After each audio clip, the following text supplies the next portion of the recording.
Yes, ladies and gentlemen, this is the number. 734 crores, 66 lakhs. That's the amount that the Odisha government is wanting to withdraw from a head in their budget, which is called the contingency fund.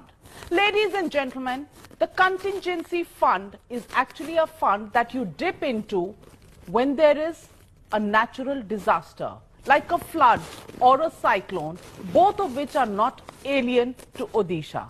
And ladies and gentlemen, this is the number that you should worry about if you are living in Odisha. But you should also worry if you are anywhere else, because this will happen in every state.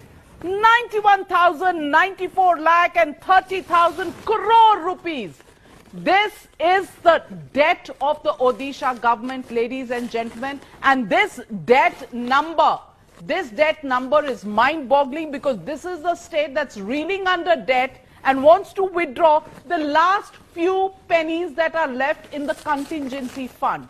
So if during the monsoons there is a cyclone or a flood, there will be nothing left for the people of Odisha, because Naveen Patnaik wants these funds for the last minute freebies because he wants votes in the coming elections of April. In fact, this is the copy that we have now managed to access, Navika. This letter, the government order, was sanctioned on the 15th of January 2019. It has been sanctioned by the Finance Department of the Odisha government. What does it say? It says that the Kalia Yojana, it's mentioned here, the Kalia Yojana, which Naveen Patnaik has been pushing as the massive option or alternate for loan waiver schemes that many states have started organizing or have started giving to their farmers. So Naveen Patnaik came up with the Kalia Yojana to ensure that probably his populist scheme could be the biggest scheme. Now, what really has happened is that 10,180 crore rupees